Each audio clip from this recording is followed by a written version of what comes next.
Perdão que eu estou sem pouco afônico hoje, mas boa noite, Ceni.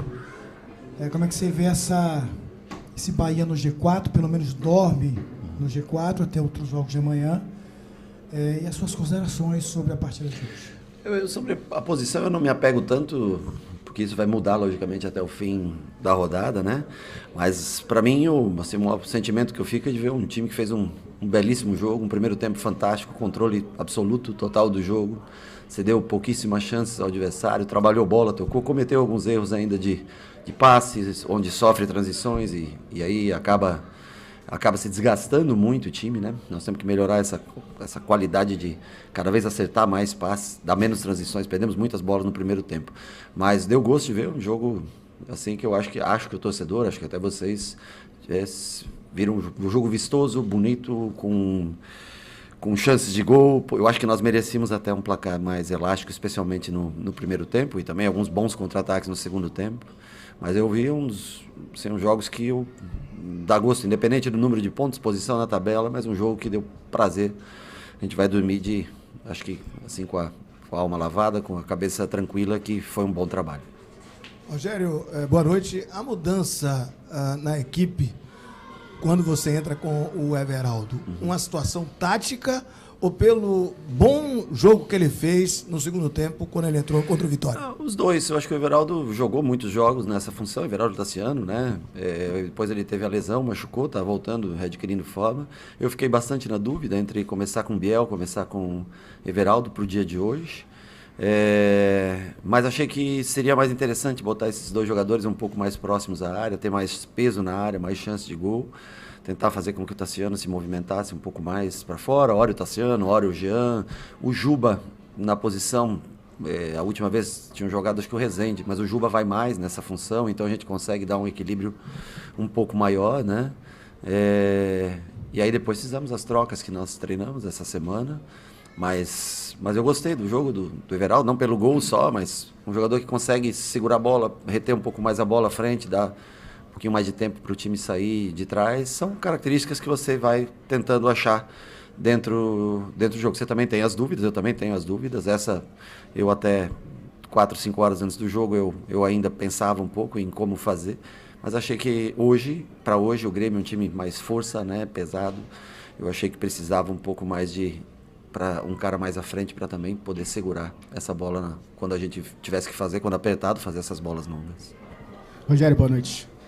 Nos 3 primeiros meses da temporada, o Bahia fez 4 enfrentamentos de Série A, que foram os 4 jogos contra o Vitória, né? Os 3 do Baiano e o da Copa do Nordeste. Nesse 4º mês, você já fez os mesmos 4 jogos, né? Enfrentamentos de Série A, incluindo o próprio Vitória. E a gente já vê um time que aumenta a intensidade do jogo de acordo com o nível técnico dos adversários. No que a gente está vendo agora, essa real versão do Bahia na temporada, e se sim, esses 3 meses ajudaram em quê para o Bahia chegar a esse nível? Bom, os 3 meses eles são importantes porque teve pré-temporada, foram muitos jogos, acho que as alternâncias de time de jogo para jogo que nós tivemos para experimentar um ou outro em determinada posição, né, para atuar num sistema de jogo que a gente usa, que não é um sistema, em algumas posições ele é de bastante intensidade física e cansaço, né? Você viu também para criar um pouco de tumulto, porque você pede o campeonato baiano e logicamente todos esperam que você vença, né? Sempre a competição, nós também esperávamos vencer.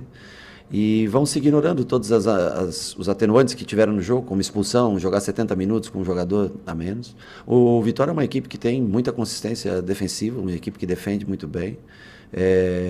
E hoje nós jogamos contra um time que é muito técnico, de muita qualidade técnica, mas que deixou alguns espaços dentro do campo de jogo para que a gente dominasse um pouco mais a partida. Então, eu acho que nós condicionamos muito também nossa produção de acordo com como o adversário se posta dentro de campo, né? Eu não posso dizer para você que isso é né, os 3 meses serviram para jogar. Eu gostaria de jogar sempre dessa maneira, sendo predominante no jogo, tendo posse e controle e finalizando muito mais do que o adversário. Mas, infelizmente, nem sempre isso vai acontecer. Nós vamos sempre tentar fazer com que o time tenha o controle de jogo, mesmo jogando fora de casa, vamos tentar sempre ter maior posse, mais finalizações. Mas eu posso te falar sobre o jogo de hoje, que isso é muito próximo do que a gente deseja para o Bahia na temporada. Boa noite, Rogério. Parabéns pelo triunfo. Hoje você escolheu o Canu na zaga, na ausência do Cuesta, e no Bavi você colocou o Rezende. Você já tinha falado, o Rezende não é zagueiro, mas você já tinha falado que prefere jogar com o zagueiro canhoto pela esquerda, um destro pela direita. O que foi que a gente pode dizer que o Rogério fez de leitura antes dessa equipe do Grêmio para escolher o Canu pelo lado esquerdo na partida de hoje e indo até muito bem, faça-se justiça também, fazendo um partidaço como fez hoje o Canu? Eu acho que acho que de se destacar, a partida dele foi muito segura, jogando pelo lado contrário que ele joga, deixando o Gabriel jogar na direita. Os dois gostam mais de jogar naquela função, né? E eu não lembro de algum erro do Canu durante o jogo. Eu acho que ele fez se destacar, um cara que comportamentalmente, normalmente quando o Canu é um cara que fala bastante antes dos jogos, né? Ele se comunica bastante, muito comunicativo. E normalmente quando o cara está jogando, o cara é comunicativo. O cara sai do time para um determinado jogo, o cara muda. O Canu não. O Canu é sempre a mesma pessoa. Jogando como ele vinha jogando, cedendo lugar para o Gabriel como foi, acho que foram nos últimos 2 jogos, né? 3 jogos, hoje, terceiro jogo. E ele continua a mesma pessoa. Então fez um grande jogo de se destacar. Eu até treinei com o Rezende na função. Rezende Canu e Rezende Gabriel. Treinei durante a semana, né? Quando a gente tem um pouco mais de tempo, dá para você fazer, né? Algumas. Mas eu achei que o Rezende ia ser preciso o Rezende ou numa eventual lateral esquerda, numa necessidade, caso o Juba cansasse. E tinha quase certeza que seria necessário no primeiro volante, quando a gente estivesse numa reta final de jogo. E eu acho que, assim, eu tirar o Canu, eu coloquei o Gabriel, jogou o Gabriel Cuesta, né? E voltar. Você tem que ter respeito pela posição que cada um também conquista na equipe. Então o Canu voltou naturalmente na sua função. O Cuesta não pôde jogar hoje pela cirurgia, acho que vocês foram comunicados, a cirurgia que ele fez no nariz. Eu acho que para terça-feira tem grande chance dele poder estar à disposição. Mas para mim o que mais fico feliz é que ele tenha feito, aliás, a dupla de zaga fez um jogo bem seguro. O time como um todo, não tem hoje um jogador que eu tenha a falar para você assim que jogou abaixo. Juba outra vez, um jogo linear, que acho que é o mais importante. E meio construiu bem, enfim, não tem muito que... Fizeram todos um bom jogo, as próprias trocas que entraram também, tentaram fazer o seu melhor dentro do campo. E a gente segue nessa atuada agora já com o jogo na terça-feira. Mas o Canu, por jogar do lado esquerdo, eu preferi deixar o Gabriel na dele, que ele vinha jogando, e o Canu se adaptar da maneira como foi, fiquei muito feliz por ele. Boa noite, Rogério. Parabéns pelo triunfo. Pensando no jogo de terça-feira contra a equipe do Criciúma, e tendo em vista as mudanças que foram feitas hoje, a gente pode ter uma mudança drástica de sistema ou os mesmos que começaram o jogo hoje vão para o jogo na terça-feira? Bom, eu gostaria até de adiantar para você, mas isso nem é uma coisa que nem eu no momento sei, né? Eu vou assistir, eu vi hoje eu estava preparando a preleção para o jogo e assisti uma parte do Criciúma e Vasco e foi um controle de jogo absurdo do Criciúma. Eu achei que eles dominaram a partida do começo ao fim, se impuseram, mereceram vencer pelo pouco que eu vi do jogo. E também já estava analisando um pouco o Criciúma já das primeiras partidas, 2 primeiras partidas do campeonato. Mas hoje eu já tenho o jogo todo, vou assistir ainda hoje, né? Para na segunda-feira ver a avaliação de cada jogador, como se encontra, o que a gente pode fazer, ou aonde a gente pode ter, se tiver alguém um pouco cansado, onde a gente pode ter uma troca ou outra. Não surpreenderia se tivesse 1, 2, 3 trocas, mas nós vamos tentar, ou até mais, mas nós vamos sempre com o objetivo de vencer, e sabendo que nós vamos enfrentar um time que conseguiu um belíssimo resultado hoje, está com 5 pontos no campeonato, tem um treinador com um trabalho de 2 anos e meio à frente, que é o Tencati, que eu conheço bem e é um ótimo profissional. Vamos analisar com calma. Se eu dissesse para você aqui, eu estaria mentindo no dia de hoje qual o time que começará na terça-feira. Rogério, boa noite. Boa noite.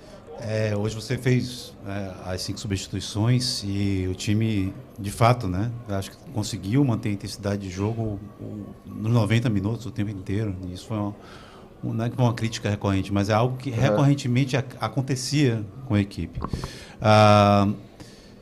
Como é que você pretende, você disse que, na resposta a Elton, você disse que o time depende muito do seu adversário, o nível de intensidade que você vai imprimir, mas como é que você pretende, nessa próxima maratona de jogos que o time ainda tem, manter uma intensidade maior ao longo dos 90 minutos da partida?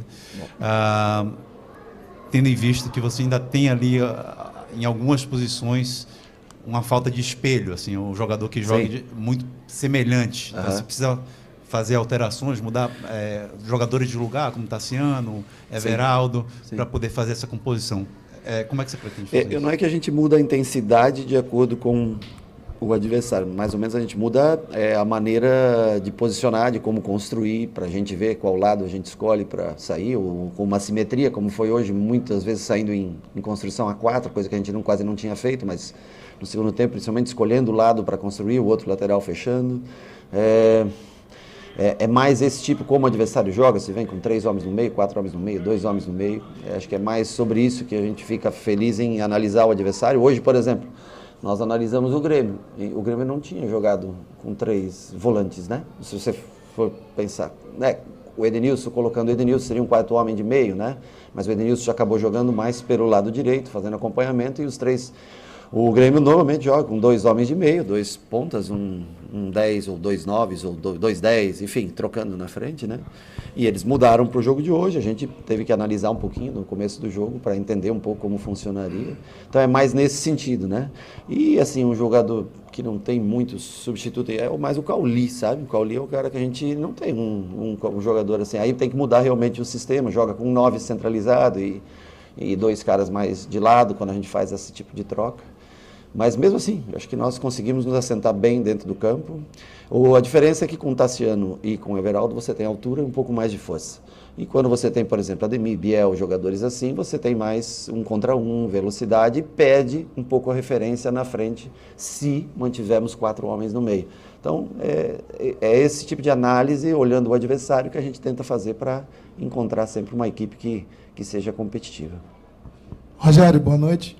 Apesar do placar enxuto, uma vitória, um triunfo contundente. Sim. Quem viu o jogo não vai questionar o fato do Bahia ter vencido o Grêmio. Então, apesar de enxuto, um resultado contundente. Mas o Bahia tem sido contundente nos jogos da Fonte Nova, tem sido dominante nos jogos da Fonte Nova. Foi assim com o Fluminense após a parada, a volta para o jogo. Foi assim novamente hoje, mas tem variado, tem tido oscilações nos jogos fora de casa. Essa ainda é a busca de, como você falou do Juba, que ele tem sido linear. A busca é por ser uma equipe linear, tanto dentro quanto fora. Eu não estou falando de posse de bola, não estou falando de domínio do jogo, mas de jogar de uma forma onde você tenha possibilidades iguais, tanto defendendo quanto atacando, para a sua equipe. Parabéns pela partida de hoje, onde o time foi ao ataque, mas também não deu brecha na defesa, então a gente tem que parar de dizer. Do mesmo jeito que a gente critica, né? A gente também tem que elogiar quando se faz necessário. Eu acho assim que a gente tenta, mas às vezes o adversário se impõe sobre você, né? Não é sempre que você consegue. Outra coisa, tem equipes tão boas ou até superiores a gente dentro do Campeonato Brasileiro, né? Então, por exemplo, contra o Inter eu também queria ter controlado o jogo e nós não conseguimos controlar o jogo contra o Internacional. Contra o Vitória, eu acho que nós até controlamos, mas muito lento, né? Eu acho que também o que envolve muito é a temperatura, o gramado. Aqui é um gramado rápido, né? A bola corre mais fácil, né? Você tem mais controle do jogo. Em gramados mais pesados é mais difícil. E o time jogou numa velocidade muito baixa, só foi jogar numa intensidade maior. Primeiro, segundo tempo, quando a temperatura baixa, o sol vai embora. E as trocas fizeram com que o time reenergizasse e começasse a jogar num volume mais alto, né? Hoje já não. Hoje, 9 horas da noite, uma temperatura mais amena, o time consegue girar mais rápido, o gramado mais liso, mais rápido. E tem o efeito do outro time, que às vezes você tem um time tão bom quanto o seu, ou melhor, a casa, a torcida, tudo isso influencia, né? Não deveria, mas influencia psicologicamente no jogo. Vamos tentar melhorar também fora de casa, tentar chegar mais ao gol adversário, mas normalmente quem joga em casa acaba controlando, né? Não sei, deve ser um efeito mais psicológico, o conhecimento do gramado e tudo, mas acaba sendo um pouco mais dominante. Boa noite, gente.